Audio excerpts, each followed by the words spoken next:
जी अस्सलाम वालेकुम, मैं हूं फैसल तारिड़। आज पीटीआई का होने वाला प्रोटेस्ट तो खत्म हो चुका है और बड़ा जिस तरह से वर्कर यहाँ पे पहुंचे और शदीद मौसम के अंदर लोगों ने मुकाबला किया पुलिस की फस्तायत का, वो हमने आपको रिपोर्ट किया। इस वक्त गुजरात से पीटीआई के रहनुमा नदीम गुज्जर साहब हमारे साथ मौजूद हैं। ये वो रहनुमा है जब पुलिस वर्कर्स को पीछे धकेल रही थी तो उस वक्त ये आगे बढ़े और इन्होंने वर्करों को हौसला दिया और उसके बाद ही फिर पीटीआई डीएचए नाके पर पहुंचने में कामयाब हुई।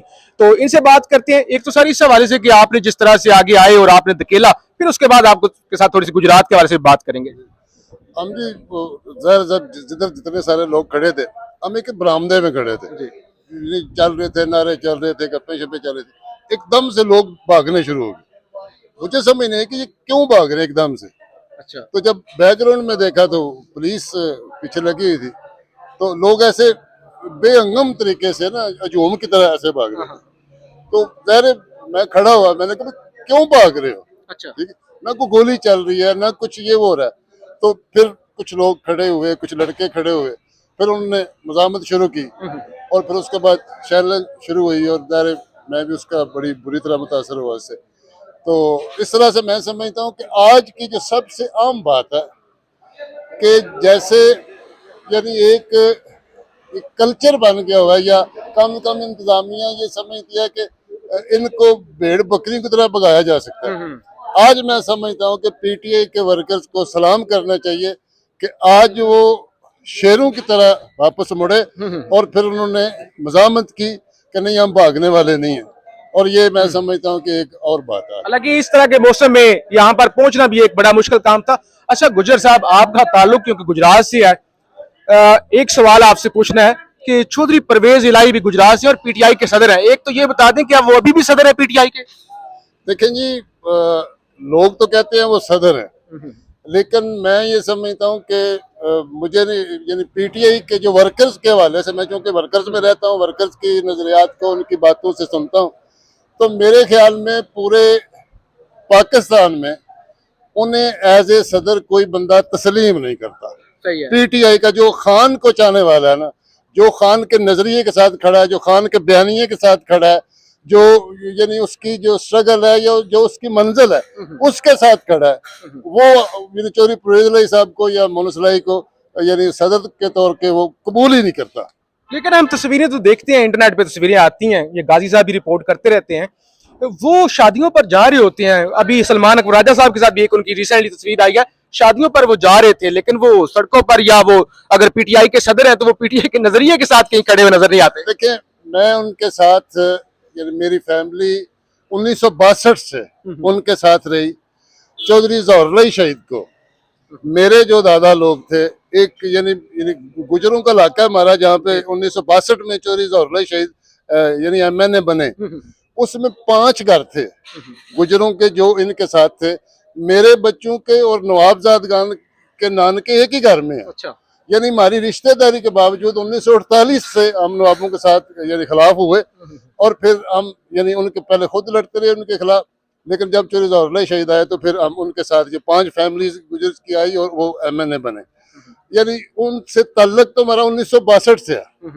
लेकिन मैं समझता हूँ कि इस वक्त जो सूरत हाल है उनकी वो यूं कह लें कि उनके हाथ में कुछ भी नहीं है। ठीक, खास करके यानी चौधरी परवेज साहब का जो यानी यहाँ पे सिस्टम है या यानी कल्चर है, देखिए उनका एक कल्चर है कि वो शादी फौतगी इस तरह की सियासत करते हैं, इस तरह से लोगों के एक अपना तल्लक शो करते हैं या उन पे यानी करते हैं कि हमारा आपके एक तल्लक है। लेकिन इमरान खान की सियासत बिल्कुल मुख्तलिफ है। आप देखें ना, उनके डेरे में रोटी शोटी बड़ी आम चीज थी। ठीक है, खान के घर में कोई रोटी शोटी का चक्कर नहीं है। ठीक है, खान के घर में जब मीटिंग कई बार हम बनी गाला गए तो वहां पे 2 एक बोल मिलते थे, एक में पानी होता था, एक में चाय होती थी, जिसे चाहिए उठ के जाके ले ले, कोई बहरा नहीं, कोई ये नहीं। और इनका कल्चर हो रहा है, अब ये उसी कल्चर में चलने की कोशिश कर रहे हैं, लेकिन जमाना चाल चल गया है और तरह की। रोटी शोटी वाला कल्चर चले ठीक है कि वो जट्टों का एक कल्चर होता है, डेरे होते हैं, लेकिन सियासत का भी एक कल्चर है ना कि आप मुजामत करते हैं, आप लोगों में नजर आते हैं। सर जी देखिए, मजामत तुमने कभी भी नहीं की। उनकी सारी सियासत चौधरी जौहर ने मजामत की, मैं समझता हूँ कि चौधरी ज़ोहर लाई कई दहाइयों तक एक नजरिए के तौर पे लोगों के अंदर रहे, ठीक है, हमारे दादाज के रहे, हमारे वालिद के रहे, हमारे अंदर रहे। लेकिन आज वो उस कल्चर को छोड़ चुके, उस देखिए आप जरा गौर करें, चौधरी ज़ोहर लाई काम से घर से उनका तल्लक था, ठीक, जाट घर से। लेकिन जब उनके यानी हिम्मत आई उनमें, सबसे पहले लोकल जो एक सियासत के डॉन थे या सियासत के खुदा बने फिरते थे, नवाबजाद खान, उनके खिलाफ उन्होंने स्टैंड किया, वो जीते। जब कौमी असम्बली में गए तो फिर वहां उस वक्त के जो फरौन थे उनके खिलाफ खड़े हुए और जो जुल्फकार अली भुट्टो जो जिनने उठा के फेंका उनको यानी बाहर, उसके आखिरी दम तक डटे रहे और फिर उसी जद्दोजहद में वो शहीद हुए, ठीक है। इसलिए वो तो हीरो थे, इसलिए कि उनका करैक्टर हीरो की तरह था। आज ये हीरो क्यों नहीं रहे? इसलिए कि इन्होंने वो मंजिल छोड़ दी, वो रास्ता ही छोड़ दिया। चलें जी, आमिर गाजी साहब आप भी गुजरात से हैं, तो ये मोनस साहब मेरे ख्याल स्पेन में हैं या फ्रांस में हैं, और चौधरी साहब भी नजर नहीं आते, तो गुजरात तो एक किस्म का फिर वो लावारिस ही होगा पीटीआई के हवाले से। गुजरात लावारिस नहीं है। गुजरात मेरे ख्याल में चौधरी बरादरान की वजह से जिस तरह मुश्किलात का शिकार है ना पीटीआई कारकुन, क्योंकि इन्होंने हमेशा मुफाहमत की सियासत की है। मज़ामत इनके है ही नहीं, मज़ामत इनका तो अगर मुजामत नहीं तो फिर वो खानदान को तोड़ने की क्या जरूरत थी? खानदान को तोड़ने की ये जरूरत थी कि पीटीआई का एक मुस्तकबिल है, काफली का क्या मुस्तकबिल है। गुजरात में ये अपनी सीटें नहीं निकाल सके। गुजरात में ये तीसरे नंबर पे आए थे, इनसे आगे नून लीग थी और पीटीआई ने तो वैसे ही क्लीन स्वीप किया था। और आपको पता है जिस तरह पीटीआई की सीटें छीनी गई, मैंडेट छीना गया, सिर्फ एक सीट दी गई और वो भी फिर वापस ले ली गई। ये अन्य बाट की, चौधरी इलियास लोटा साहब की। तो चौधरी मोनस लाई साहब हैं जो वो वहाँ पे बैठ के, मैं कहता हूँ चलें ठीक है, स्पेन उनके कुछ हैं मसाइल, ठीक है बैठे, लेकिन वहाँ पे बैठ के कम से कम कारकुनान को तो चार्ज कर सकते हैं ना जी। वो ट्विटर के ऊपर एक्टिविटी उनकी माशाल्लाह होती है, कोई फोतगी हो जाए, किसी की शादी हो जाए, किसी की मैयत के ऊपर वो फातिहा वगैरह कह सकते हैं, लेकिन वो मंशूर नहीं दे सकते। क्या वजह है इसकी? इसकी एक ही वजह, वो मुफाहमत, जैसे चौधरी साहब से अगर को कहा जाए कि आप वो नहीं निकलते तो वो कहते हैं नहीं नहीं हम हैं इमरान खान के साथ हैं, लेकिन बस जल्दी इंशाल्लाह ताला इमरान खान बाहर आने वाला, लॉलीपॉप देते हैं ना। अभी हाल ही में वो ईद पे आए, ईद मिलन पार्टी की उन्होंने, जब बातें हैं हम लोग हैं जो वो ईद मिलन पार्टी की है। पता है आपको क्या हुआ? प्रिजनर वैन आ गई, ये सारे लड़के वहां पे थे ताउला शाह साहब के घर पे, ठीक है जी, चारों तरफ से घेर लिया गया, हमें ईद मिलन पार्टी नहीं करने दी जाती और वो खुलेआम फिरते हैं, घूमते हैं, शादियां सब कुछ करते हैं।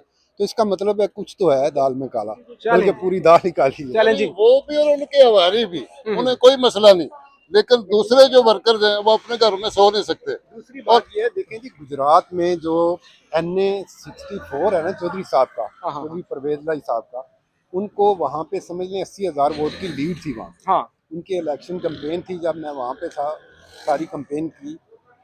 इसके बावजूद यहाँ एक तो वो अपनी सीट के लिए नहीं कुछ कर सके, कोई उन्होंने इस तरह नहीं किया। दूसरा उनके बरादरी है पीछे सारी, उसको क्यों नहीं निकालते? कभी आपने देखा है वहाँ यहाँ पे कोई, मैं मोहतरमा कैसरा लाई साहब आई हो, चौधरी परवेज लाई साहब आए हो, चौधरी रासफ लाई है जो मोनस लाई के भाई वो आए हो, या उनके बेशुमार और भी अजीज़ो कारब हैं, उनके मैनेजर हैं, कम से कम उनको ही भेज दें, लेकिन कोई चक्कर ही नहीं। अभी भी आज भी मैं आपको बताऊँ, कुंजा से जो उनकी तहसील है वो, वहाँ से मैंने कोई बंदा नहीं देखा। आपने अगर देखा चौधरी साहब तो बताएं। मैंने नहीं देखा, बल्कि मैं ढूंढता रहा हूँ कि कुंजा वाले कहाँ हैं, वो कहते हैं नहीं मिलेगी। चलें जी, बहुत शुक्रिया। गुजरात की ये सूरत हाल है, बाकी जाहिर है आपको एहतजाज वो सारी सूरत आपने देखी, सूरत हाल देखी, फीडबैक जरूर दीजिएगा। पाकिस्तान जिंदाबाद।